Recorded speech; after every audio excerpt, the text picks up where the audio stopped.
ગંભીર ઈજા થાય તો 2 લાખ રૂપિયા સહાય મળશે।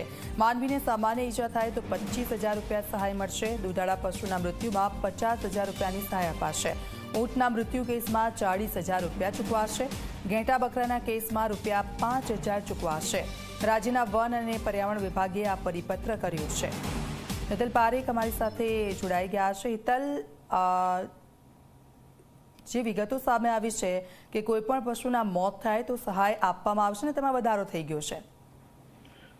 જી ચોક્કસ એવું કહી શકાય કે વન્ય પ્રાણીઓ દ્વારા માનવ મૃત્યુના કેસોમાં અને પશુ મૃત્યુના કેસો સામે આવતા હતા અને ઈજા પણ થતી હતી। એ પ્રકારે વન્ય પ્રાણીઓ દ્વારા હુમલા થવાની ઘટનાઓ સામે આવતી હતી। 2022માં આ અંગે વિચારણા કરવામાં આવી હતી કે વધારો કરવો જોઈએ અને આખરે એ અંગેનો નિર્ણય છે વન અને પર્યાવરણ વિભાગ દ્વારા લઈ લેવામાં આવ્યો છે। વન્ય પ્રાણીમાં સિંહ, વાઘ, રીંછ, વરખ, જંગલી ભૂંડ, મગર, વરુ ના હુમલાથી જો માનવ મૃત્યુ થાય તો તેની સહાય જે છે એ 10 લાખ રૂપિયા સુધીની કરવામાં આવી છે।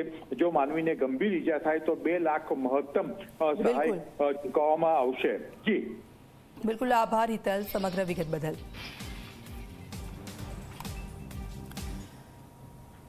તો બનાસકાંઠાની ડીસા નગરપાલિકામાં